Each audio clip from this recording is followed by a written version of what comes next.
La marchandisation de l'intime sur YouTube, émancipation ou aliénation des femmes influenceuses? Est-ce que les femmes qui sont influenceuses font une ascension sociale? Est-ce qu'elles s'émancipent du rôle de genre? Bien, c'est ce que nous avons écrit dans 100 pages. Ok. Et je pourrais analyser mon propre vlog en vous expliquant dans quel contexte et dans quelle catégorie de vlog il rentre. Parce qu'il rentre carrément dans une catégorie.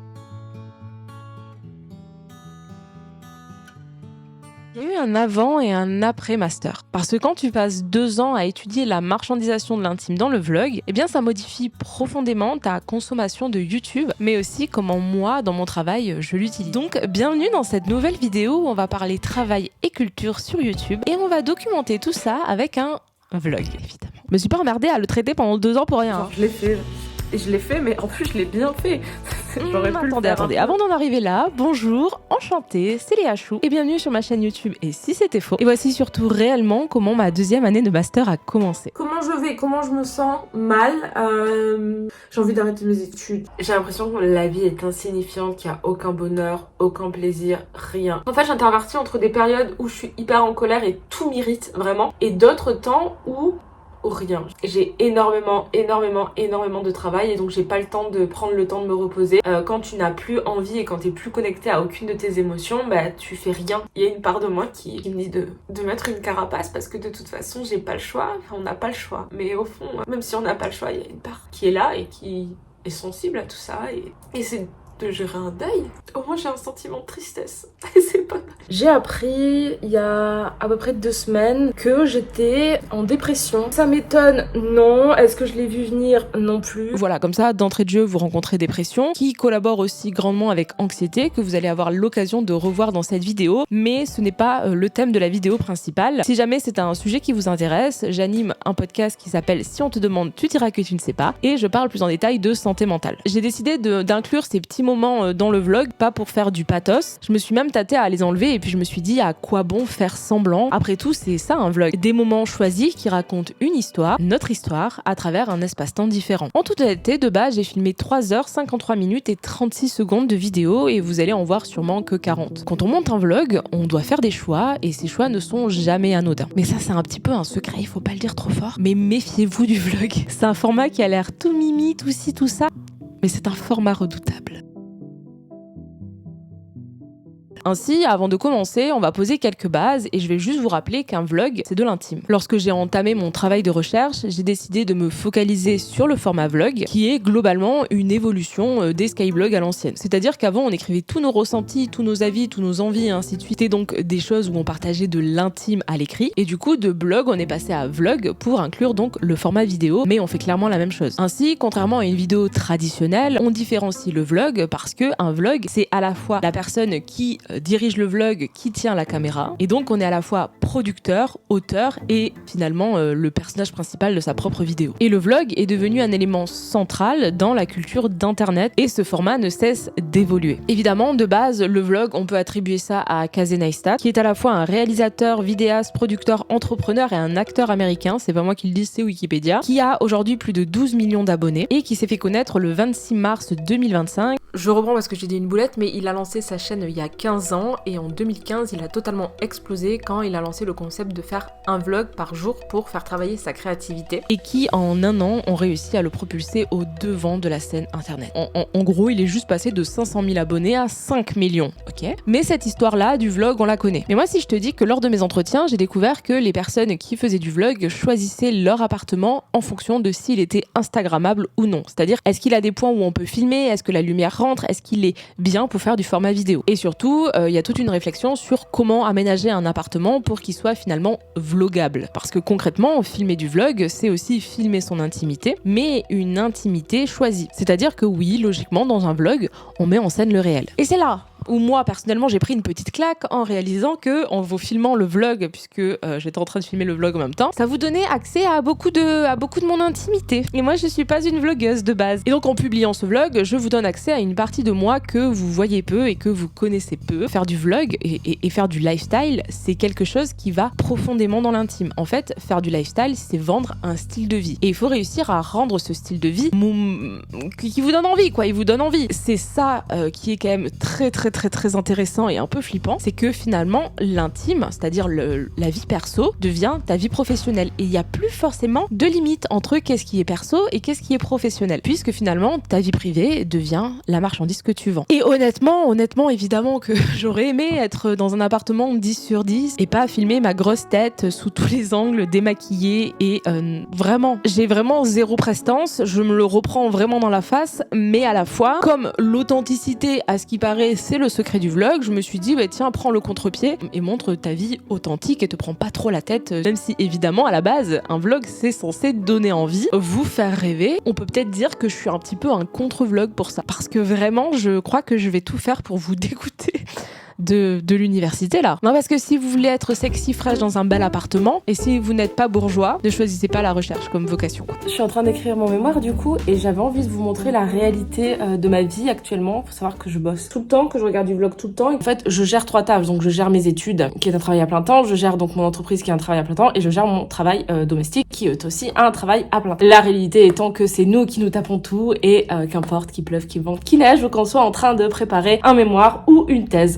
Voilà. Sauf qu'actuellement, mon mémoire et mes cours me prennent beaucoup trop d'espace et j'ai dû, par souci de santé mentale et pour éviter de faire un burn-out ou une énième dépression, j'ai décidé donc de dire adios à certaines choses. Et du coup, je voulais vous montrer un petit peu la réalité des dégâts. Donc là, on est rentré de Londres. Je suis en pyjama. Nous avons quand même une cuisine approximativement rangée et parce que bon, là, c'est des questions d'hygiène personnelle aussi. Et ça, c'est mon repas de midi.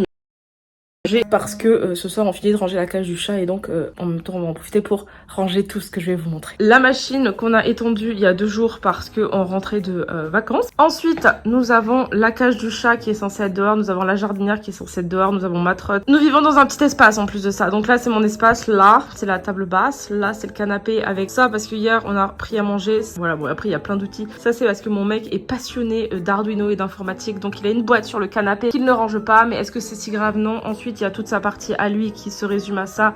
Je vis comme ça, c'est pas mon problème. Une chose absolument bien rangée dans cet appart, c'est ce chat qui était rangé dans sa petite boîte à chat, évidemment. Évidemment du linge. Ça c'est tous mes trucs et tout que j'ai pris à Londres et que je dois ranger. Du linge à faire. Alors cette pièce c'est ma pièce de vie. C'est comme je suis là, je vois pas ce qui se passe là-bas et ça me permet de pas voir tout ce qu'il y a. En vrai ça va, est-ce que c'est si grave? Moi j'ai vu plein d'études sur le fait de... C'est plus facile de faire une thèse quand t'es assisté en fait. Hein, évidemment j'aurais beaucoup plus de temps dans ma vie si je devais pas faire à manger, faire le ménage et m'occuper de tout ça. Et puis en plus j'ai même pas de gosse. Imaginez si je rajoute 1 ou 2 enfants dans la matrice. Et ça c'est une réalité qui est pas du tout sexy et glamour, mais c'est la réalité de milliers de personnes. Voilà, sur ce je vais continuer à regarder du vlog, à regarder des gens faire le ménage.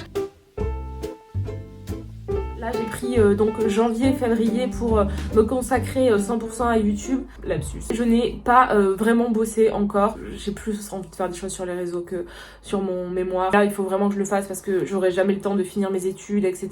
Et il faut que je m'accroche sur cette dernière ligne droite. Parce que dans le fond, ok, j'ai plus envie de thèse, ok, mon Master 2 me servira pas officiellement à quelque chose. Mais YouTube est en train de mourir. Je sais pas quand vous verrez cette vidéo. Depuis que j'ai dit ça, YouTube n'est pas mort. Cependant, même si là on est de nouveau sur un YouTube plus youtubeuse beauté à l'ancienne, beaucoup plus assumée, eh bien moi, ma façon de l'utiliser et d'utiliser la plateforme YouTube a totalement changé. Il y a vraiment eu ce gros tournant YouTube qui est devenu la télé, c'est-à-dire que nos parents ils utilisaient la télévision et donc ils avaient toutes leurs pubs, tous leurs trucs et tout à la télé et nous on s'est mis sur YouTube pour éviter ça. Beaucoup de gens ne regardent pas la télé mais regardent des vidéos YouTube et du coup c'est la même chose avec ces pubs. Je suis désolée hein. Et vu qu'on est sur YouTube et qu'on parle de cette plateforme, j'en profite aussi pour vous dire que personnellement j'ai totalement décidé d'arrêter de courir après l'algorithme sur cette plateforme parce que honnêtement je trouve qu'il ne rend pas justice à mon travail et que mon travail fonctionne mieux sur d'autres plateformes comme Instagram par exemple. Faire une vidéo YouTube, l'écrire, la monter, la produire et ainsi de suite, ça me demande énormément de temps. J'ai eu quelques petites réflexions pour me dire ah c'est dommage, le format n'est pas assez long, pas assez approfondi et ainsi de suite, mais clairement je n'ai ni le temps ni l'argent d'investir autant si je fais des formats récurrents. Et du coup, j'ai décidé de me remettre en retrait et de faire moins de vidéos, mais des plus grandes. Et en fait, on travaille pas forcément pour de l'argent, mais on travaille pour de la visibilité, qui cette visibilité est revendue en argent. Et du coup, quand on court après les algorithmes, c'est surtout dans l'espoir de pouvoir avoir plus d'abonnés, pour pouvoir vivre de la création de contenu, c'est-à-dire de son art, de sa production, de ses idées et ainsi de suite, puisque c'est clairement un travail artistique. Enfin, appelez ça comme vous voulez. Mais plot twist, vous pensez pensez vraiment que les influenceurs vous exploitent, mais les plus gros pigeons de l'histoire, c'est nous. En tout cas, nous, les influenceurs qui ne sont pas en haut de l'iceberg. Parce que ceux qui sont tout en haut et qui amassent beaucoup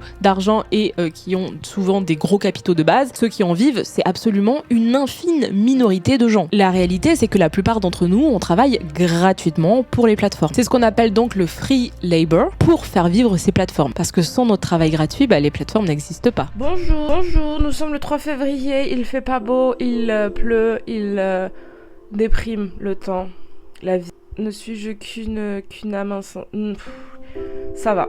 Savoir que j'ai eu ma tutrice au téléphone, elle m'a dit « Coucou, tu rends à la session 1 ou à la session 2 ?» J'ai dit « à la session 1 ?» Elle me dit « Ah, d'accord. Je vais rendre à la session 2. » N'empêche que j'ai quand même des bonnes nouvelles à vous dire. Déjà, je suis toujours en vie, ce qui est miraculeux, compte tenu. Je pense qu'il n'y a pas de mots entiers, d'expressions, de ressentis pour vous expliquer à quel point je suis en train de mourir. On m'appelle beaucoup en ce moment, on me dit « Oui, tu viens ?» Je dis « Non, je suis sous l'eau. » C'est devenu un trait de personnalité chez moi, alors que c'est pas cool. Tu sais, c'est pas un cool de « Ah ouais, je suis sous l'eau. » Non, c'est « Ah, je suis sous l'eau. » Pour la première fois en un an, attention, je vois de la lumière au bout de ce tunnel sans fin. Et je pense que je suis aussi angoissée de cette lumière. Finalement, ils auraient dû laisser les lumières éteintes. Voilà. J'ai peur de finir mes études, j'ai peur de terminer mon année, j'ai peur de terminer mon mémoire, j'ai peur de faire n'importe quoi, j'ai peur d'échouer, j'ai peur de tout. Quand je dis que je vois la lumière au bout du tunnel, c'est que j'ai trouvé sûrement, c'est pas encore sûr, mais quasi sûr, quelqu'un pour être co-jury de mon mémoire. J'ai dit, voulez-vous être ma co-jury? Elle a dit, oui, je le veux. Non, elle a pas dit ça, elle a dit, c'est quand? Et en juillet, c'est bien. J'ai dit, ok, en juillet, on fait. Moi, je suis là. Et en fait, là, j'ai commencé à écrire, c'est-à-dire, qu'est-ce que ce travail, en fait? C'est un peu la question qu'on se pose tous. Je sais pas, en fait, le problème, honnêtement, c'est que je suis à un stade de ma vie où j'ai envie de révolutionner le monde. Alors, j'ai des idées de concepts qui pourraient révolutionner le monde. Non, en vrai, j'ai des concepts et tout, mais il faudrait que j'y passe ma vie entière dessus. C'est une thèse. Là, je suis en mémoire. Le truc, c'est que je me dis, en fait, un mémoire, c'est quoi? C'est une brique. Et une brique dans des briques. Mais tout le monde s'en branle de ma brique. Et je me dis, en vrai, à quoi ça sert? J'ai des idées de sujets qui pourraient beaucoup plus révolutionner le monde. Non, je vous dirai toujours pas ce que c'est, mais on soit classer des vlogs, faire des typologies de vlogs, analyser le travail du vlog sur internet. Tout le monde s'en branle, honnêtement. Après, je me dis, tout le monde s'en branle aujourd'hui, mais dans 50 ans, qui sait que... voilà, parce qu'il y a de plus en plus quand même de gens qui travaillent sur les réseaux sociaux, sur YouTube, etc. Tout le monde s'en branle, à la fois tout le monde me pose des questions, mais à la fois je sais même pas où je vais. Je sais pas où je vais. En 2 mois, 3 avril, mai, juin, juillet, 3 mois, je sais pas où je vais. Est-ce que c'est normal? Peut-être. Je suis en train de retranscrire mes entretiens. Retranscrire un entretien, c'est... Il y a une personne qui t'a raconté sa vie de façon très gentille pendant des heures, même avec un logiciel qui fait bien parce qu'il faut corriger les fautes, etc. Ensuite, je suis en train d'analyser manuellement, avec mes petites manus, du vlog. Ça, nanina, bref, est-ce que les gens sont végés? Enfin, je suis un peu allée au bout du truc. Ah, est-ce que ça sert encore une fois? Je sais pas. Mais au pire, quelqu'un pourra reprendre ma recherche pour faire sa recherche, avoir un prix Nobel à ma place. Alors que bon, là, je suis à 2 semaines d'un prix Nobel quand même. Est-ce que vous allez lire mon mémoire? Non, voilà, on y répond de suite. Je sais, il y en a beaucoup qui sont chagrinés de cette annonce. Ça, on en parlera plus tard. Sur ces actus sans filtre, je vous invite à me rejoindre sur mon Patreon. C'est ce que je fais, les actus sans filtre là-bas. Et je vous invite, on continue la journée ensemble. Il faut que j'aille chez la kiné. J'ai plus besoin d'aller chez la kiné. Mais je crois qu'elle veut toujours que je vienne parce que... ça fait toujours de l'argent en plus pour elle et toujours de l'argent en moins pour moi en fait. Dans tout ça, j'ai analysé dans mon mémoire de recherche le travail des plateformes et comment ce travail influence donc ce qu'on appelle la culture de masse, ou la pop culture si jamais vous voulez le rendre un peu plus désirable. Globalement, ma recherche était à la fois du quantitatif et du qualitatif, soit de l'ethnographie en ligne et des entretiens. En gros, l'ethnographie, c'est une pratique de base dans les sciences sociales qui a pour but d'étudier son terrain, la culture, les modes de vie des personnes sur qui on travaille. Mais je crois qu'on a volé ça un petit peu à l'anthropologie. Ou non, c'est peut-être l'entretien. Enfin, je sais pas, en tout cas, les anthropologues méprisent les sociologues. Toujours pas compris pourquoi. Mais en gros, l'ethnographie en ligne, si je devais la décrire avec mes mots, c'est t'es un chien truffier et tu cherches des truffes. Donc, tu recueilles des données données, tu prends des notes. Vraiment, tous les moindres détails de tout, c'est tu le notes, tu l'observes, tu dis il y a ça, cette personne porte cette tenue, cette personne porte cette coiffure, elle a fait ce geste, il y a ça, il y a ci. Enfin bref, tu notes tout ce qui te semble important à noter. Ça, c'est quand tu vas sur le terrain. Et moi, ça a été quand j'ai regardé du vlog. Donc, je regardais des vlogs et je me disais ça c'est intéressant, ça c'est pas intéressant, ça se répète et ainsi de suite. Et ça, du coup, je le notais. Et ensuite, tu as donc des entretiens avec des personnes qui sont donc les personnes sur qui tu enquêtes. Et ça permet d'affiner toutes les notes que tu as prises en amont. Et tout le terrain, ça permet de mieux comprendre en fait, ah oui, s'il y a eu ça, c'est parce qu'en fait, il y a ça derrière. Et moi, mon avantage, c'est que comme j'étudiais le terrain qui est donc mon travail, et ça se fait aussi, en fait, quand tu es sociologue, tu peux te faire embaucher dans une entreprise pour découvrir un nouveau terrain et ainsi de suite. Moi, j'ai décidé de travailler sur mon propre travail, qui me donne un avantage stratégique énorme pour tout, en fait. Soit pour le terrain, soit pour avoir les entretiens, soit pour recueillir des données, soit pour avoir accès à des choses que, quand t'es chercheur, tu peux pas avoir parce que les gens se méfient. Et si jamais ça vous intéresse, j'avais fait une vidéo avec la carologie qui s'appelle l'entretien et qui retrace un petit peu ce que c'est un entretien, sauf qu'à l'inverse, à la base, c'est privé et anonyme. Donc on les enregistre, on enregistre tout ce qu'ils disent pour pouvoir ensuite le retranscrire derrière. Et évidemment, on sait que le fait que d'enregistrer un entretien, même s'il est anonyme, ça biaise et ainsi de suite. Mais vous inquiétez pas, il y a déjà des gens qui ont réfléchi à tous les petits biais, les petits trucs et ainsi de suite. Je vais pas vous rentrer en détail sur qu'est-ce que la recherche, mais c'est passionnant. Et ensuite, quand t'as tes entretiens, tes données, tes statistiques, tu explores les pistes, tu vois que certaines n'ont absolument rien donné, donc tu dois abandonner des pistes et des fois t'as passé des jours à chercher des choses qui ne serviront à rien. Mais t'essayes toujours d'être au plus près de ce que te racontent les gens et au plus près du vécu des personnes qui te racontent leur histoire. Donc j'utilise Notion pour tout. Il n'est pas si sale que ça mon écran, ok? Je suis organisée comme ceci, donc ça c'est mon écran pour ma recherche avec les notes, les liens. Là, to do, les choses que j'ai à faire, des entretiens, ça c'est suite, ça c'est mes analyses. C'est un peu comme une enquête policière. Vous faites des enquêtes, vous avez des pistes, vous reniflez vos pistes telles des chiens en disant il va y avoir un truc au bout. Et ensuite, pour chacune d'entre elles, je fais un petit truc. Qu'est-ce qu'elle montre, qu'est-ce qu'elle montre pas. Elle montre des plats réchauffés et s'excuse. Et là, hop, on attaque Léna situation qu'on met là, puisqu'elle est ici. Bon, j'ai des infos sur tout le monde, je sais tout.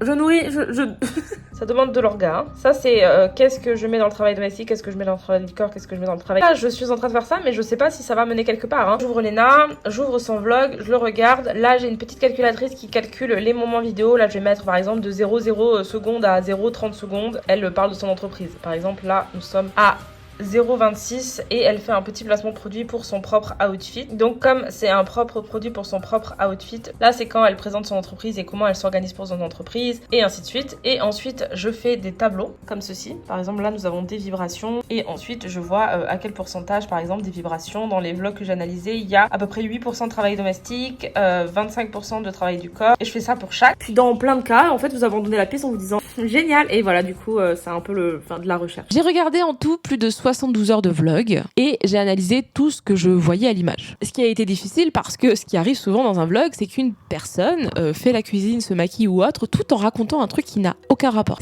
On vous prend dans l'intimité et donc on vous raconte nos vies comme si vous étiez nos potes à côté de nous et ça fait qu'on peut vous placer plein de petites choses à l'oral tout en vous plaçant d'autres choses à l'image. Et pour pallier à ça, j'ai décidé d'analyser en plus de l'image les sous-titres indépendamment. Et pour ça, j'ai appris à faire quelque chose que j'ai trouvé excitant, palpitant et qui vraiment m'a tenu en haleine des jours et des nuits. J'ai appris à faire du R et j'ai adoré ça. Ça fait 1 semaine et demie que je travaille jour et nuit sur du R. En fait, je suis en train de faire du codage. C'est un langage de développement pour pouvoir faire des analyses textuelles et en gros, je fais des lignes de code, ça...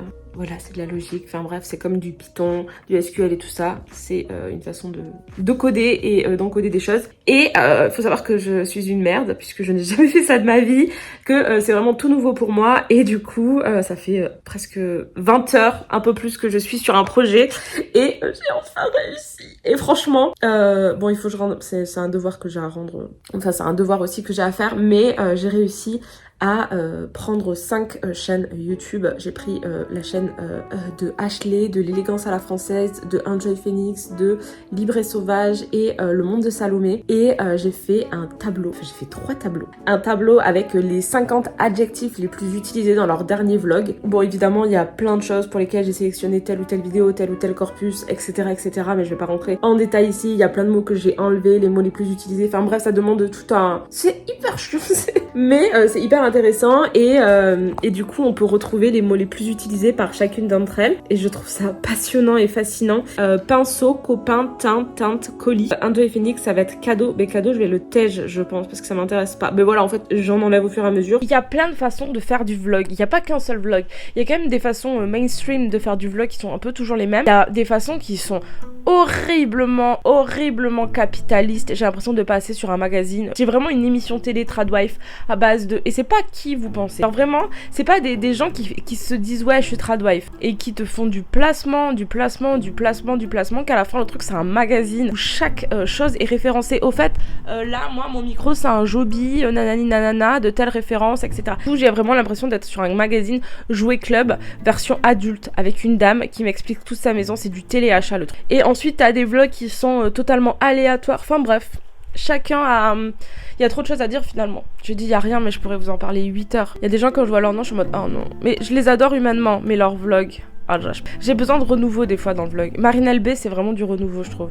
En vrai, sachez juste un secret, je vous le dis, le vlog on dit tellement long sur nous. Genre vraiment tellement long sur nous que rien que de publier ce vlog là, c'est une angoisse. Pour vous donner un exemple concret, le vlog que vous êtes en train de regarder, entrecoupé de mes interventions, c'est des plans qui ont été tournés sur une année entière. Donc ce n'est pas un vlog du quotidien, mais un vlog à thème. Et il s'avère que les daily vlogs à la journée, ça s'est totalement perdu. Ça a été remplacé grandement par le wiki vlog. La spécificité du vlog à thème, c'est vraiment que tu peux modifier l'espace-temps entier. C'est-à-dire que je peux mettre des choses qui se sont passées en décembre au début de la vidéo, sans rien vous dire, et vous penserez que ça s'est passé en janvier. Mais surtout, j'ai beaucoup de choses que je peux sélectionner pour clairement choisir l'histoire que j'ai envie de raconter. C'est donc un format beaucoup moins authentique, beaucoup plus travaillé, moins vrai. J'espère que vous êtes à jour là-dessus, c'est bon, on a grandi, vous et moi, avec Internet, on le sait maintenant. C'est majoritairement dans les vlogs à thème du storytelling, un voyage du héros. Dans cette vidéo, cette quête, c'est de valider mon Master 2. Mais du coup, ça questionne aussi, est-ce qu'on regarde un vlog pour son authenticité ou pour se divertir, ou pour les deux, ou pour je sais pas. Finalement, mon vlog s'apparente à Kaizen. À la différence, c'est que je suis en pyjama et que j'ai pas de budget. Mais il y a aussi la spécificité d'avoir mes interventions.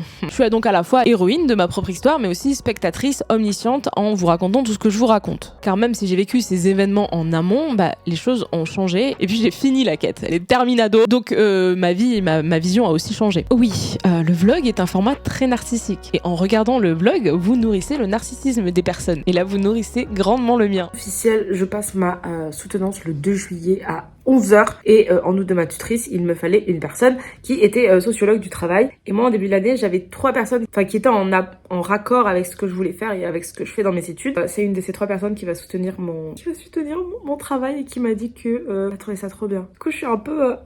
C'est fini dans 3 mois. C'est fini les coups. Bonjour à tous, c'est Alix Grousset, bienvenue dans Elle pour YouTube, le podcast, un podcast fait par les créatrices et pour les créateurs et créatrices. Je suis à 93% de mon ethnographie en ligne selon Notion. En fait, j'ai été invitée à une table ronde avec des chercheuses pour parler du travail sur les plateformes. Du coup, je suis une impostrice, mais si personne le dit, personne le sait, personne le voit. Je sais pas comment je vais gérer ça, mais c'est sur l'analyse textuelle. La personne avec qui j'ai discuté de ça était très intéressée par mon travail et ce que j'en parle. Je pense que je l'ai bien berné parce que même moi je sais pas de quoi je parle.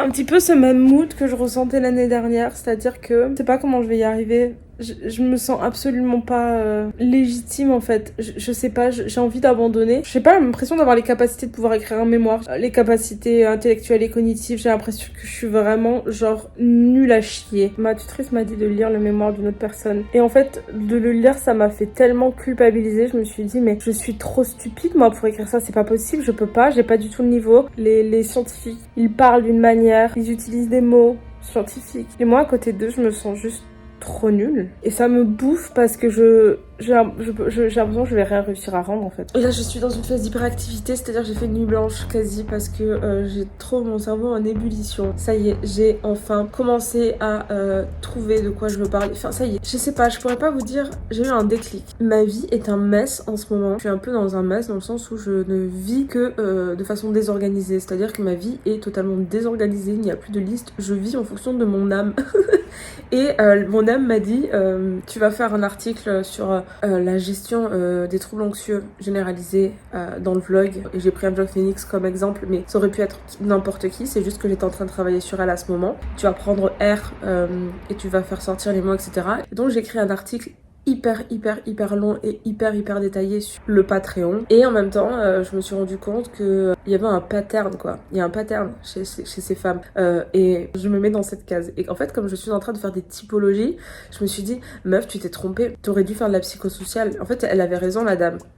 La personne qui m'a dit, oui, non, mais t'es pas assez sociaux. C'est vrai, je suis pas assez sociaux. Imaginons, soyons honnêtes. Je pense qu'il y a une part de moi qui me dit que j'ai merdé. J'ai pas merdé. Je me suis convaincue que ça me dérangeait pas tant de pas être allée en psycho, alors que je pense que j'ai quand même une fibre à la psychologie qui est plus prégnante que la sociologie. Cependant, j'aurais dû partir faire un master psychosocial. Je l'ai pas fait, c'est une porte qui s'est loupée. Donc là, j'ai écrit un grand article de psychosocial. Sauf que moi, je suis en sociologie et je travaille sur le travail. Et je me suis dit, mais en fait, meuf, pourquoi tu te tortures l'esprit? En fait, tu fais la même chose, ce que t'as fait là, mais sur le terme du travail. Et je me suis dit, ah ouais, c'est passionnant, mais en fait, c'est ce qu'on m'attend. Enfin, c'est logique. Mais j'avais trop du mal à commencer parce que, en fait, mon devoir de mémoire se consacre beaucoup sur le fait de créer des typologies. En fait, j'essaye de créer des patterns de rapport au travail. Je ne sais pas si c'est possible, je ne sais pas si j'ai des hypothèses, mais ça, c'est d'abord les choses que je veux aller voir en premier. Et sauf que je savais pas trop comment organiser, gérer, etc. Et comment trouver un peu de la passion à faire ça. En vrai, moi, la chose qui a été la plus difficile, c'est qu'en fait, je suis étudiante en situation de handicap. J'ai fait aussi un petit podcast ici que je vous place parce qu'après tout, je marchandise aussi mon autre travail. Mais j'ai un podcast, vraiment allez l'écouter. En fait, je parle notamment du trouble 10, quel enfer. Mais quoi qu'il en soit, j'ai beaucoup de difficultés parce que je suis dyslexique à remettre de l'ordre dans mes pensées. Sur papier, mes idées et les ordonner, c'est quelque chose qui, pour moi, est la plus dure des choses que j'ai à faire. Enfin, ça a été les seuls points que j'ai eu en moins dans mon travail de recherche, c'est que mon plan n'était pas forcément hyper cohérent. Je voulais m'arracher les yeux tellement. Je sens que ça coince, mais je ne sais pas faire autrement. Alors, il faut trier ces données, ça s'appelle. Et ça, le tri des données, c'est un gros morceau de la recherche. Et l'erreur qu'on fait toutes et tous, c'est que surtout là, on a 2 ans pour le faire. Et si tu t'y prends mal, tu te retrouves à avoir la tête sous l'eau, à n'être que sur ton mémoire de recherche, à n'être que sur ton travail et à ne voir que ça. Et ce qui est très important, comme dans tout, c'est de savoir dire stop, faire une pause et aller s'aérer l'esprit. Moi, pour le coup, j'avais des cours à côté et les cours m'ont permis finalement d'avoir d'autres idées, de voir d'autres choses et ainsi de suite. En fait, continuer à vivre du réel et à sortir la tête de l'eau, ça permet aussi de voir des choses qui se répètent ailleurs. Et là, je travaille en même temps sur le devoir que je dois rendre et je génère, en fait je suis en train d'écrire et en même temps avec ça là, et comme ça m'évite de perdre du temps et c'est facile, vous écrivez juste le nom du livre, etc. et puis ça se fait, et en même temps j'écris et en même temps je fais ma correction, en même temps je retravaille les phrases. Voilà, je dois rendre ce devoir brouillon aujourd'hui. Mais franchement, je pensais que j'allais pas réussir à m'y mettre et c'est bien qu'on ait des deadlines comme ça parce que sinon on s'y met jamais, quoi. C'est bon, là j'ai trouvé, là je vais envoyer des messages à mes enquêtés en leur disant hello, tu peux m'envoyer des photos de ton bureau, de ton agenda et de tous les espaces ou toutes les notes que tu as pu faire sur le travail. Et voilà, et là on va commencer à rentrer dans le dur. Enfin, je sais où je vais. Je suis trop contente. Je suis capable de ne plus parler à personne pendant 1 mois et de ne faire que ça. Faire une enquête, prendre un tableau, coller sur un mur avec les photos des têtes des influenceuses et pouvoir les mettre dans des boîtes et dire celle-là, elle se rejoint là, elle vend pas. Bon, après j'ai cours cette semaine, donc on va y aller slowly, quoi. J'ai rendu mon devoir de socio du travail sur lequel j'étais très fière. L'enseignante chercheuse a répondu qu'elle était décontenancée parce que j'étais partie dans tous les sens. Et il y avait 4 consignes, 4 questions. J'ai décidé de ne pas répondre à ces questions et d'écrire un devoir sur tout ce que je trouvais plus pertinent à raconter sur mon travail. Ça n'est pas passé inaperçu. Le mot décontenancé est assez fort. Après, elle a mis que quand même elle était désolée que peut-être elle avait mal expliqué les consignes. Voilà ma vie actuellement. Là actuellement je suis sur l'autoroute du kiff, comme on dit. Personne dit ça. Tout ça pour dire que je peux commencer à écrire mon mémoire, sauf que la philosophie me chope par le callback et me dit « Frère, tu dois toujours lire ton livre et faire un truc sur l'éthique. » Ah, c'est très intéressant par contre. Je fais une expression artistique de ma joie. J'ai pas de mots. Je viens d'avoir ma dernière journée. On fait des journées avec ma tutrice. Et on se réunit entre doctoranteux et masteranteux. et on discute de nos vies et tout, enfin de nos vies, de nos recherches et tout. Et aujourd'hui c'était la dernière. Je me sens hyper fière, hyper heureuse. J'ai l'impression voilà que je vois enfin la petite lumière. Elle m'a vraiment fait un petit retour mémoire face to face en me disant qu'elle était super contente et qu'il lui tardait vraiment de le lire et qu'elle était en mode là de quoi tout se tient et tout, allez go girl, tu vois. Et ensuite j'ai des personnes que j'apprécie fortement dans ce petit groupe qui m'ont aussi grave soutenue. Bon bref, et du coup on a beaucoup parlé de la thèse, de comment je vois l'avenir, etc. de qu'est-ce que je vais faire après et elles ont grave pu me rassurer aussi là-dessus puisque la plupart sont du coup en thèse. En fait je suis juste hyper fière de moi. Dans le fond c'est de l'épuisement et plus qu'autre chose quoi, mais je suis quand même fière de tout ce que j'ai parcouru et qui je suis devenue et de tout ce que j'ai fait ces 2 dernières années. Le fait de rentrer à l'EHSS, le fait d'avoir autant évolué mentalement, cognitivement, d'avoir appris tellement de choses, je me sens beaucoup plus légitime dans ce que je fais, je me sens beaucoup plus à l'aise et vous savez c'est le truc de est-ce que ça vaut vraiment le coup de faire une thèse ou non, dans le sens où si je la fais parce que j'ai besoin de ne plus ressentir le fait que je sois une impostrice, ça vaut pas le coup, je m'en fous. Je veux juste terminer mon mémoire. Non mais attendez, faut pas... Je vous ai pas pris là, je vous ai pas pris parce que je vous ai zappé pour plusieurs raisons. Non, je m'en sors pas mal quand même. J'avais beaucoup d'angoisse, beaucoup d'anxiété. En ce moment, j'ai de l'eczéma partout. J'ai des genres de douleurs hyper violentes dans le cou. Je pense que c'est des nerfs ou des trucs. Alors, je sais pas si je vais mourir d'un cancer parce que je suis hypocondriaque ou si c'est de l'anxiété. J'opte pour la deuxième partie parce que j'ai l'impression qu'en ce moment... Aïe.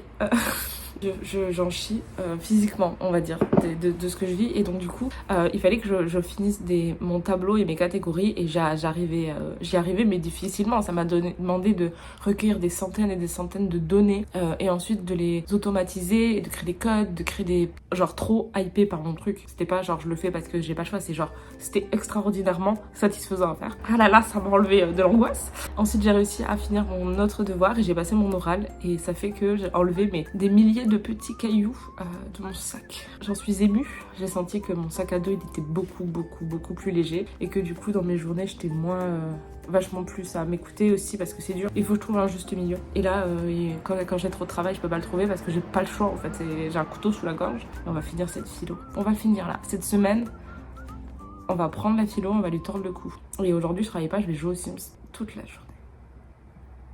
Ouais, je me disais, j'avais peur de ouf que vous m'ayez oublié. Genre, que quand je revienne, plus personne sache qui je suis. Plus personne ne sait. Mais j'espère que je vous manque un peu. Hein. Mais par contre, je suis restée sur Instagram et en live. Et le live, pendant cette période. C'est-à-dire que j'aurai officiellement mon diplôme en septembre. Je vais tellement pleurer. Je commence déjà à pleurer. Je me rends compte que je suis vraiment chronophobe. C'est un truc de ouf. Et c'est vrai que là, ces derniers temps, même ces derniers mois là, je peux pas vous dire que santé mentale c'est le top quoi. Je suis en dépression clairement. Je rigole parce qu'il y a... Qu'est-ce que vous voulez que je vous dise? Voilà, mais une journée comme une autre. On a eu le week-end des ponts. Ceci explique ma tête.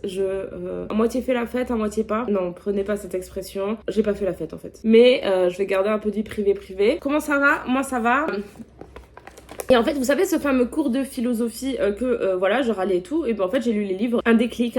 J'ai passé depuis vendredi, samedi, dimanche, vendredi 16h à dimanche matin. C'est long. À faire comme ça. Pareil, comme ça, sans bouger. J'ai fait que ça de tout le week-end. J'ai hyper focus sur cette activité. Et qu'est-ce que j'ai fait? J'ai fait mes catégories. Et mes catégories. En gros, j'ai fait des tableaux avec toutes les données statistiques que j'ai recueillies. Et en fait, je les ai classées en fonction des moyennes, des quartiles, etc. pour voir s'il y avait des tendances qui ressortaient.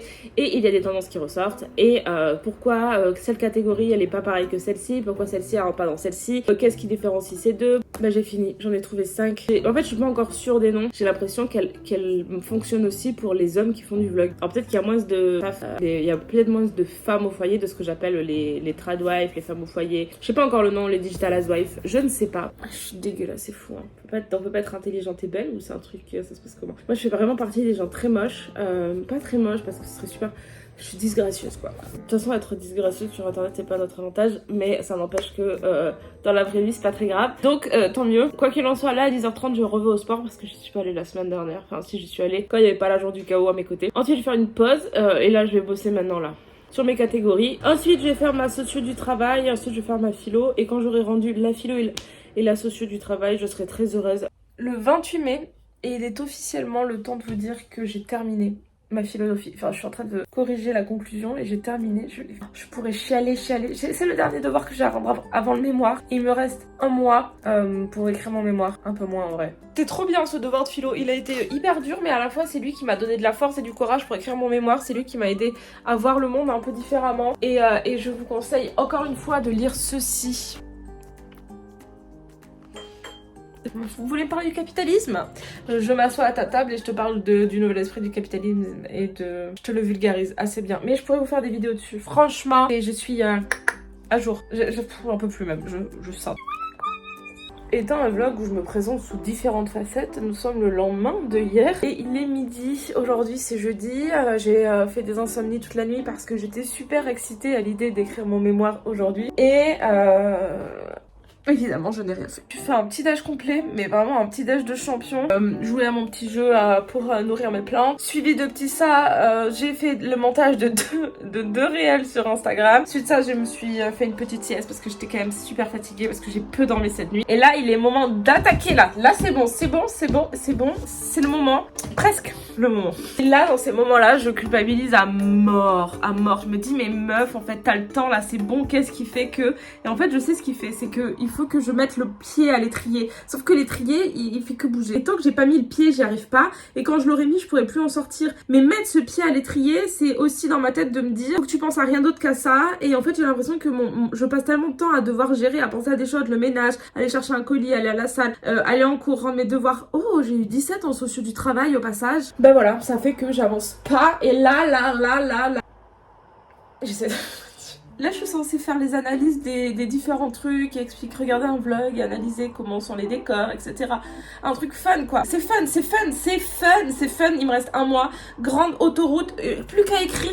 Je peux m'en débarrasser le plus rapidement possible. Mais non, je ne peux pas parce que je n'ai pas envie. Ça fait que 30 secondes que j'ai coupé la caméra, commencez pas à me crier dessus. Le truc c'est que là maintenant j'ai une crise d'hyperactivité, je peux aller faire un footing, aller voir des gens, discuter, parler de la vie, du bon temps, boire un petit café. Voilà, je suis plein d'activités, sauf que comme je suis pas allée faire du sport ce matin pour me concentrer, du coup j'ai trop d'activités. Mais le truc c'est que je suis en hyperactivité et quand je suis en hyperactivité je peux encore moins me concentrer. Sauf que l'hyperactivité j'ai l'impression que plus je suis stressée, plus je suis en hyperactivité. Regardez ma façon de parler, mon débit de parole. Je peux parler et tenir une conversation entière comme ça, juste en vous disant tout ce qui me passe par la tête, et tout ce qui me passe par la tête c'est un flot d'informations constantes qui ne s'arrête jamais et qui se coupe la parole à lui-même et je pense à tout, je pense à tellement de choses en même temps. Ben rien faire en fait, je vous avoue. Hier je vais vous montrer des photos que de la bouffe puisqu'il est évident que je n'ai pas fait de photos et que je n'ai pas osé vlogger. Moi je suis une raconteuse d'histoire, je suis une storytelleuse. Non mais hier j'ai assisté à ma première table ronde où j'ai présenté ma recherche et j'avais fait un très beau PowerPoint et je vous le mettrai peut-être. Ouais mais je vous mettrai mon PowerPoint et du coup j'ai fait un très beau PowerPoint et donc j'ai expliqué ma recherche et en fait c'était sur les plateformes et le langage, donc ma table ronde, et j'étais donc avec des juristes et des sociologues sur quoi je travaille, où je m'en situe, qu'est-ce que j'ai fait, et il faut savoir que du coup je me suis rendu compte que j'ai analysé 37 heures de vlog. Mazo? Absolument. Mais est-ce que j'adore me faire du mal? Absolument. Franchement, dans ma vie, j'ai dû regarder plus, et vous aussi. Et donc, on m'a vraiment tartiné, quoi. On m'a dit, Elia, il faut que tu fasses une thèse. Tu crois en toi, franchement, ce que tu fais, c'est incroyable. T'as vraiment ta place et tout. Vraiment, full impressionné, quoi. Par contre, j'étais la seule meuf en t-shirt, sans soutif et pull. Comme quoi, l'habit ne fait pas le moine, puisqu'en fait, ils étaient tous très bien habillés. Tous très bien habillés. Vraiment très cool. Et ensuite, on est parti au resto, donc j'ai filmé le resto. Et donc c'était ma première coloc en tant que chercheuse. Et voilà, et du coup, bon voilà, on a essayé de me faire rentrer dans la secte pour que je fasse une thèse. Mais en même temps, à cette soirée, j'ai découvert le poteau rose. Ce qui fait que peut-être, je ferai une thèse que si et seulement si je suis rémunérée par l'État. Que si et seulement si j'ai un contrat doctoral, parce que je me financerai. Après, je pourrais le faire, mais vous savez, il y a des hiérarchies. Donc si tu es financé par les écoles et tout, c'est stylé. Si tu es financé par une... Scrif, c'est un peu moins stylé, et si t'es pas financé, t'es un peu la plèbe de la recherche, tu vois. Après, à tout moment, je deviens une plèbe, hein. Ça me va, j'ai vraiment, toute ma vie, j'ai été la plèbe, donc un peu plus ou un peu moins. Parce que là, vraiment, ils m'ont chauffé à faire une thèse. Vraiment, ils m'ont dit, Et j'ai dit oui mais c'est compliqué, que voilà, mais que c'était très cool, ça permettait de faire plein de choses, mais que si jamais j'avais pas envie de faire une thèse et que j'avais envie de continuer ma recherche à côté sans rentrer dans le truc de la thèse, ben en fait let's go girl, fais ce que t'as à faire et puis voilà, mais ça me donne des options et puis en plus j'ai pas d'angoisse. Bref, mais quoi qu'il en soit, j'ai appris que si j'avais un contrat doctoral, je n'avais plus le droit de faire YouTube. Alors est-ce que vous me soutenez toujours? Non, en vrai c'est plus complexe que ça, j'ai toujours le droit de faire YouTube mais j'ai plus le droit de gagner d'argent avec les réseaux sociaux. Et est-ce que j'irai travailler gratuitement pour vous? Un petit peu, j'avoue. Voilà, mais à la fois, ma recherche, elle me passionne, ok. D'abord, il faut avoir un contrat doctoral. J'en parle comme si j'aurais un contrat doctoral demain, ce qui n'est pas le cas. Mais à la fois, ce qui est fortement possible, puisque j'ai un sujet qui est pionnier, intéresse de ouf. C'est possible que je puisse avoir des contrats doctoraux sur ce sujet-là. Ah, le petit chemin de traverse, toujours le petit chemin de traverse. C'est quand même beaucoup de violence symbolique, enfin bref, toutes les questions de manger. Moi, dans ma vie, je veux que viser des tops du panier. Mais pour l'instant, je vais écrire mon mémoire. Il y en a que vous me suivez depuis 10 ans, 11 ans, depuis mon début. Et là, les gars, on est en train de me dire, madame, faites une thèse, vous êtes brillante, faites une thèse. Vous vous rendez compte, on dit ça à moi, la personne qui a le moins confiance en elle, qui est en mode, oui, bonjour, je suis désolée de vous déranger, oui, bonjour. C'est fou, c'est très chouette, c'est valorisant de ouf. En vraiment, les gens, ils sont en mode, ils me saucent, je suis pas habituée. C'est vraiment une zone. En fait, les gens qui sont gentils avec moi, qui me disent que je suis brillante et que ce que je fais, c'est génial, et ben c'est une zone d'inconfort.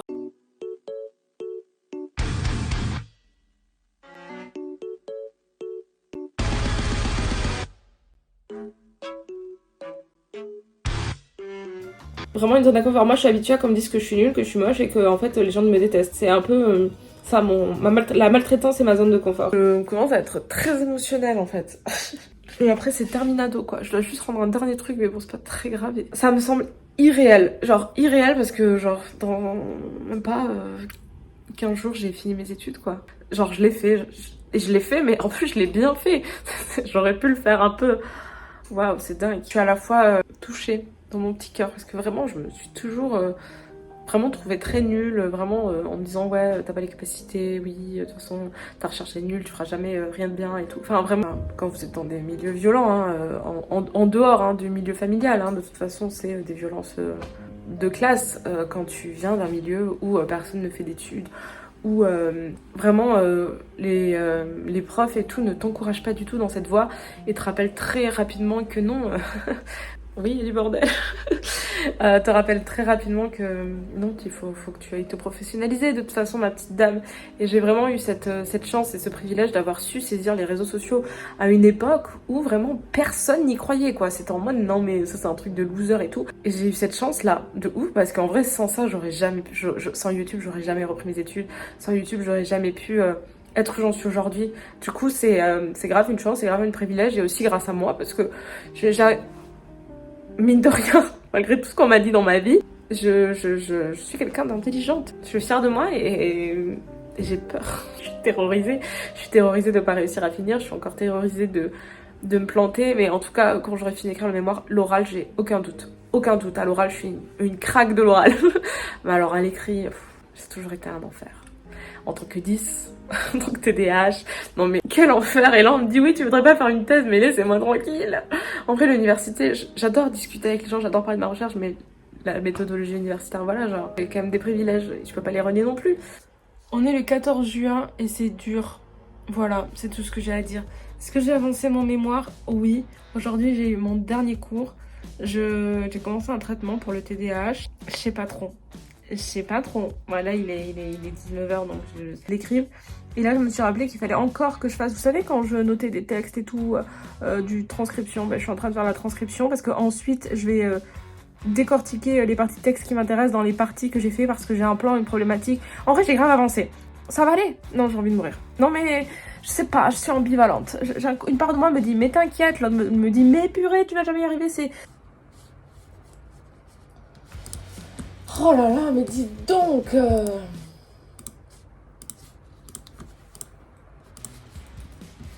On n'a plus internet, on est le 20, donc depuis le 20 on n'a plus internet, et l'internet arrive le 5. Genre, j'ai l'impression vraiment toujours que à chaque fois je me dis ça peut pas être pire en fait. Enfin la vie elle le prend pour un défi, en mode ah si t'inquiète, on peut vraiment faire pire ma petite dame, tu regardes si on te coupe internet, et tu peux plus ni aller sur ton NAS, ni te connecter à internet. Bah en fait c'est bien, comme ça tu feras des petits partages de code toute la night, et puis on est content, et puis tu galéreras en fait, puisqu'il faudra que tu te connectes sur tous tes ordis. Et heureusement que j'ai vraiment tout bien rangé. Et ça, c'est le meilleur conseil que je puisse vous donner. Et ça, c'est un petit peu mon super pouvoir. C'est que bien que mon appartement était le chaos total, toute mon énergie a été mise durant cette année à ne pas me disperser dans mes notes. Et du coup, j'ai trié parfaitement toutes mes données. C'est-à-dire que tout fichier était absolument bien placé, bien trié, au bon endroit, sans que je passe 3 heures à le chercher ou à le perdre. Je me fais attaquer par une mouche. Ainsi, tout mon travail était sur un disque dur externe accessible partout avec un mot de passe et des codes couleurs. Vu que émotionnellement je suis pas très stable, j'essaye de contrôler ce qui est encore contrôlable et pendant un travail de recherche, ça c'est très important parce que oh mon dieu, quand tu perds des trucs et que tu dois tout refaire. Le but c'est de faire un chapitre aujourd'hui, faire la mise en page d'un chapitre et l'envoyer à ma tutrice qui là pour l'instant me ghost. Il me reste 15 jours. Oh mon... Non. Là, je suis sous Concerta. Du coup, je suis très concertée. C'est vraiment la vanne nulle. Vraiment, meilleur bail de faire un anniversaire en plein milieu d'un mémoire parce que ça m'a grave redonné envie de bosser. Tout va bien. En vrai, ça va aller. Je vais bosser de ouf. Là, c'est le dernier 100 mètres. Non, c'est le dernier 200 mètres du marathon. 2 semaines, ça va le faire. Concerta. Ah, vous avez vu comme je suis hyper calme. En fait, j'ai l'impression qu'il y a vraiment quelqu'un qui me dit ça va aller ma petite dame, j'ai moins d'angoisse et tout, enfin bref. Et là, je suis en train de finir le script et puis après, je vais faire mon PowerPoint pour l'oral, finir mes petites stats qui me manquent et tout. Je suis un peu angoissée parce qu'il me manque encore un peu de stats à faire selon mes catégories, mais ça va aller, je pense. De toute façon, j'ai pas le choix donc.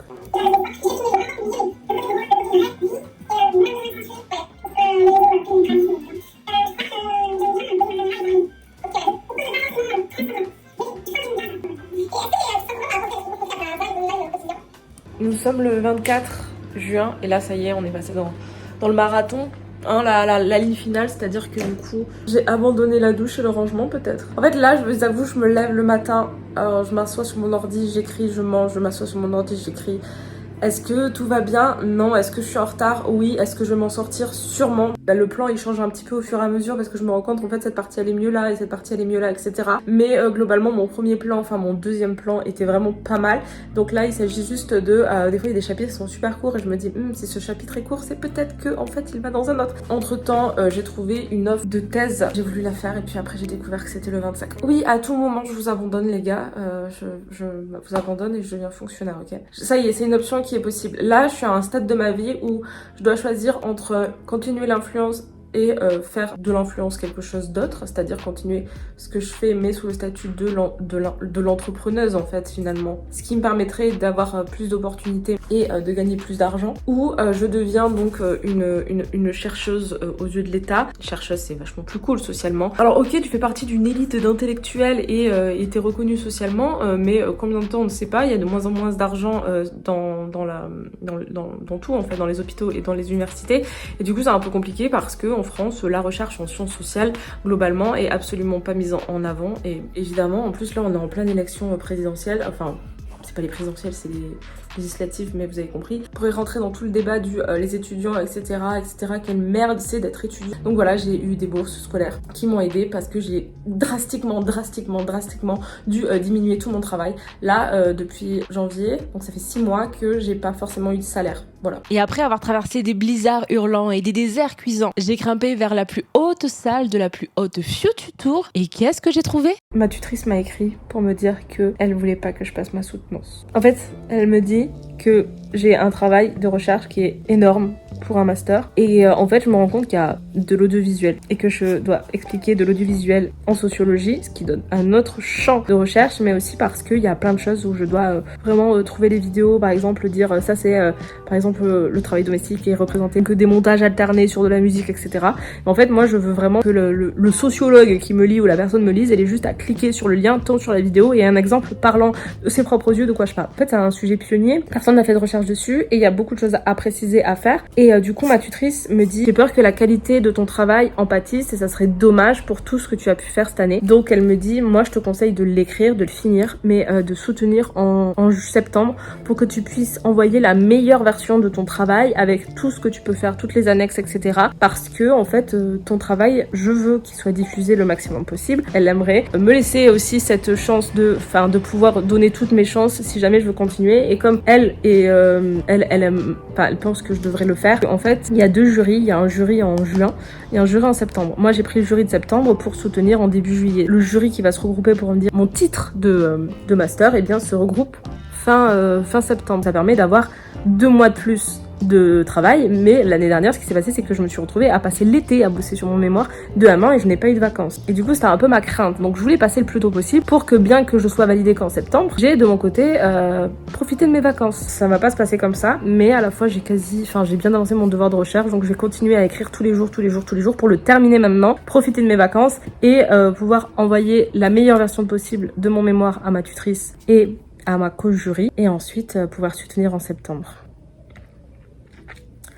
En vrai, ça m'arrange. C'est un petit peu un mal pour un bien. Ce vlog sortira, vous me reverrez peut-être dans 6 mois. Oui, non, ça c'est une Léa dans le déni. Je me souviens avoir vraiment dit à ma tutrice, non mais t'inquiète pas, en 3-4 jours c'est plié. J'ai passé, après ça, au moins 400 heures à finir d'écrire mon mémoire de recherche et à peaufiner tous les petits détails, à reprendre chaque tournure de phrase, chaque mot pour être au plus proche du réel et au plus proche de ce que j'avais envie de dire avec les bons mots. Et ça a été ça aussi, un des plus grands trucs qui s'est passé pendant mon mémoire de recherche, c'est qu'il y a eu un avant et un après. J'ai acquis de nombreux nouveaux mots et de nombreuses façons de formuler mes phrases et ainsi de suite. Est-ce que tout va bien? Oui. Est-ce que j'ai pris un mois de vacances? Évidemment. En fait, ce vlog, c'est pas un vlog, c'est une caméra fixe de ce bureau au fil des années, en fait. Une étude longitudinale. Je suis en train de terminer mon chapitre 2 de mon mémoire. Un mois où je n'ai pensé à rien, où je n'ai pas été anxieuse, où je n'ai pas travaillé. Où juste, j'ai chillé, j'ai bien dormi, j'ai fait mes nuits, je me suis amusée, je n'ai pas pensé une seule fois au travail. Et là, du coup, cette semaine, j'ai pris la décision de terminer mon mémoire. Et ensuite, on passe à autre chose parce que c'est un peu long. Je pense que je vais plutôt commencer en disant que pour moi, écrire ce mémoire et m'y mettre dedans, je pense que je l'ai peut-être pas assez dit ou c'est peut-être pas assez clair, mais écrire ce mémoire, c'est quelque chose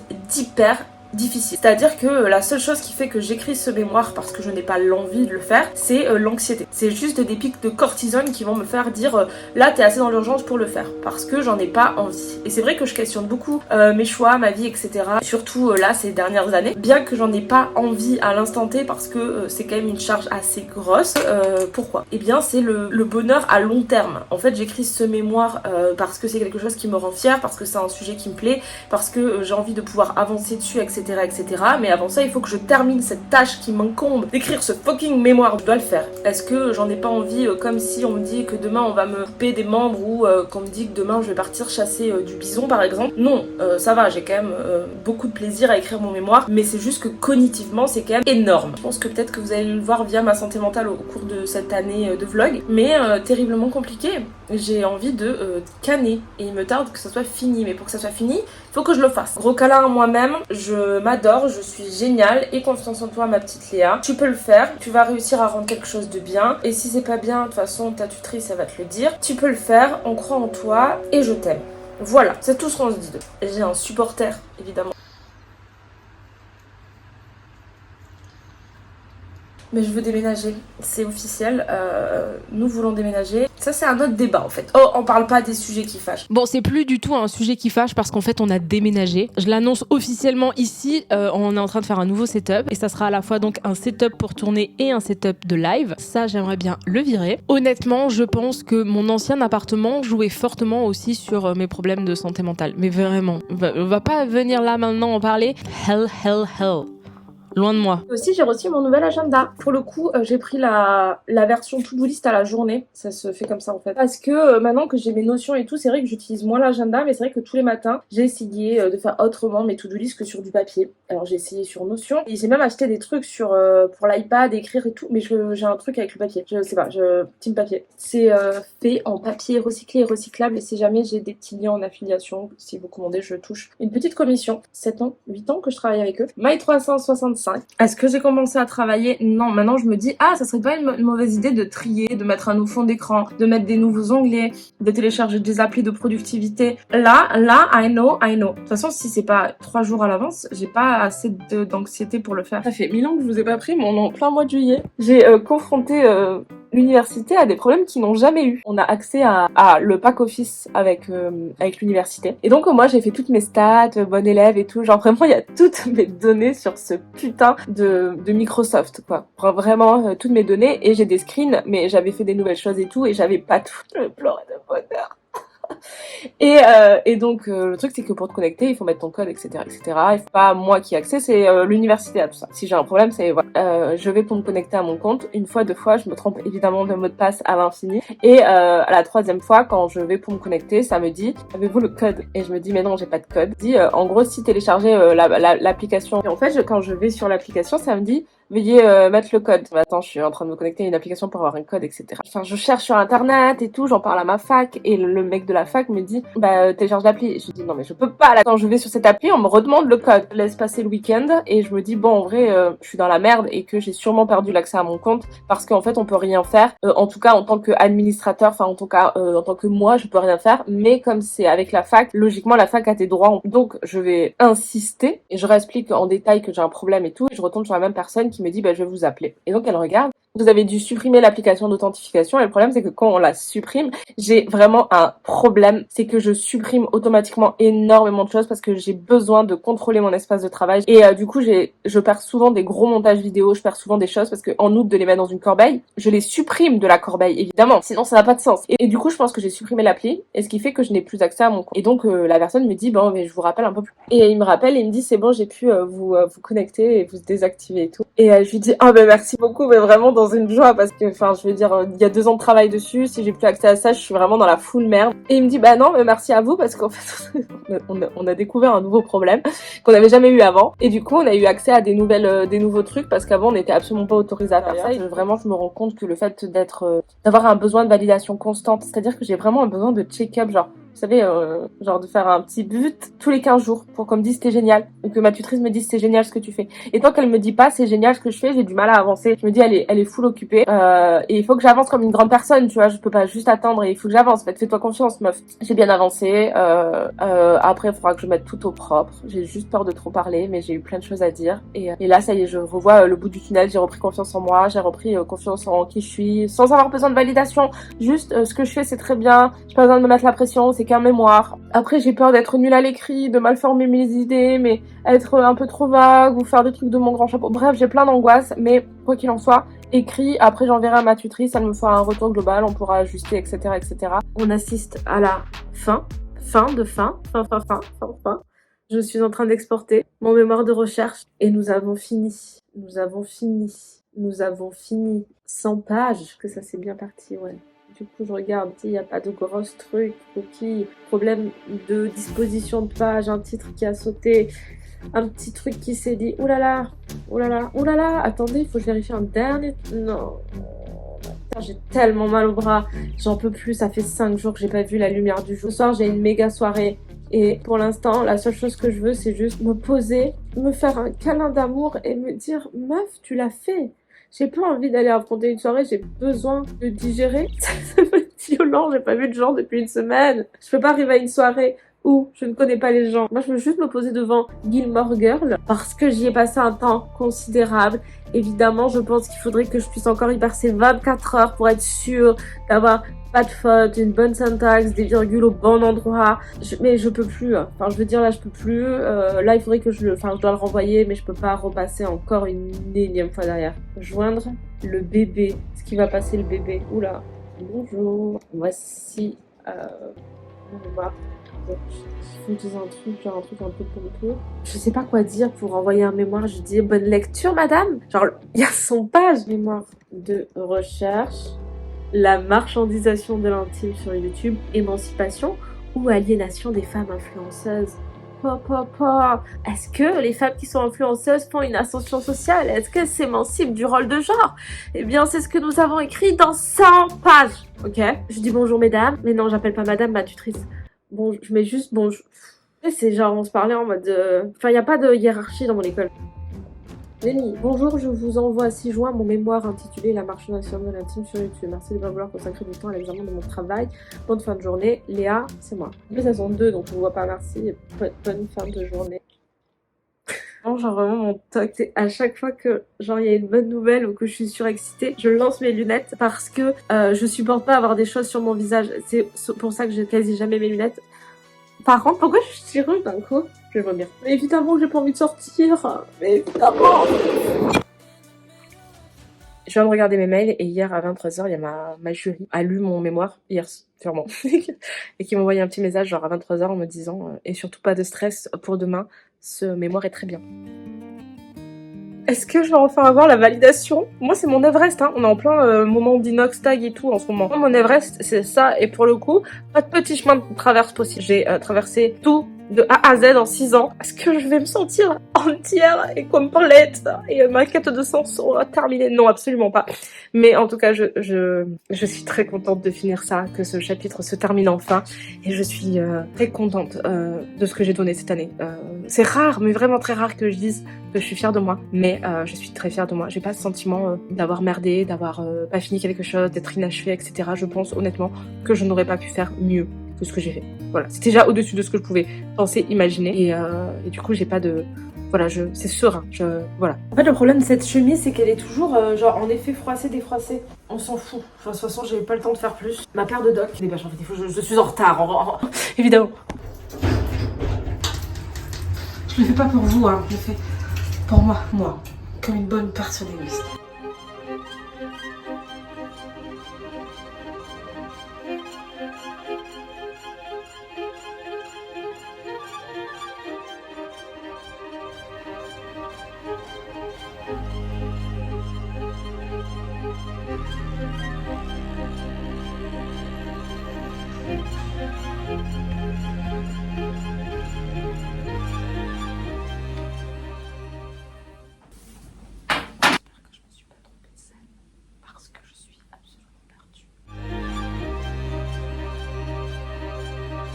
C'est fini, je processe le truc. J'ai été saucée, genre c'était juste un ego boost. Vraiment, le mot incroyable a été prononcé. Donc ce qui est ressorti, c'est que j'ai fait un travail d'une finesse sociologique. On m'a dit que c'était un travail qui était gargantuesque, c'est pas le mot, mais genre énorme et incroyablement fourni pour un travail de master en fait. Et aussi que j'ai réussi à garder une distance sociale parfaite qui m'a permis de montrer le terrain et tout, le travail de l'influence. On m'a dit que en outre d'être un sujet original et novateur, eh bien j'avais réussi à le transcrire avec une justesse sociologique et une précision incroyable. Et je vous avoue que quand j'ai monté le vlog et tout, j'étais un petit peu émue parce que là, on est 10 mois plus tard et honnêtement, c'est le feu. À un moment dans le vlog, je dis est-ce que ça va mettre fin à ma quête de sens? Un peu de façon humoristique parce qu'en même temps, il y avait vraiment il y a eu le vlog de Inox Kaizen qui est sorti au cinéma et ça a même été mon ouverture à l'oral dans mon mémoire de recherche. Et du coup, est-ce que j'ai pu enfin mettre des mots sur ma quête de sens? Et bizarrement, la réponse est oui. Je me suis jamais sentie autant à ma place et confiante que depuis que j'ai terminé mes études. J'ai tellement appris, j'ai tellement grandi, j'ai énormément changé durant toutes mes années d'études. Et c'est officiellement la fin après 6 ans, puisque finalement j'ai fait une double licence en socio et en psycho, et que j'ai fait mon master de recherche. Mais 2024 a été un énorme tournant global dans ma vie entière. Tout a changé. J'ai changé. Et notamment la fin aussi de mon père, puisqu'il est décédé. Et ça a été quelque chose qui a duré pendant 6 ans, puisque la maladie est longue et tue les gens très doucement. Ça a été donc finalement un deuil de mon père, mais aussi un deuil de moi. Et de façon très romantique et très main caractère, je me suis sentie comme un phénix qui renaît de ses cendres. Et j'ai surtout compris que douter, ce n'était pas ne pas avoir confiance en soi, mais que en fait c'était tout simplement la base de la science. Et que c'est grâce au fait que je doute que je peux avoir confiance en moi. Je vous remercie grandement d'avoir regardé cette vidéo jusqu'à la fin. N'hésitez pas du coup à vous abonner et à mettre un petit commentaire si vous voulez soutenir mon travail et à me rejoindre donc sur mon podcast, sur mon Instagram, sur mon live Twitch et aussi sur mon Patreon puisque je publie tous les mois des articles exclusifs où j'analyse le vlog. Donc j'ai analysé les situations. Là je suis en train de travailler sur Gaël Garcia Diaz. Enfin je fais des analyses quoi. Voilà, ça peut parler de tout mais ça parle globalement de culture internet. Je sais pas comment on termine une vidéo YouTube de façon cool. J'ai pas écrit la fin de cette vidéo, je vous avoue, parce que le reste est scripté. Mais je vous souhaite un très bon week-end et puis je vous remercie surtout du fond du cœur d'être là depuis tout ce temps.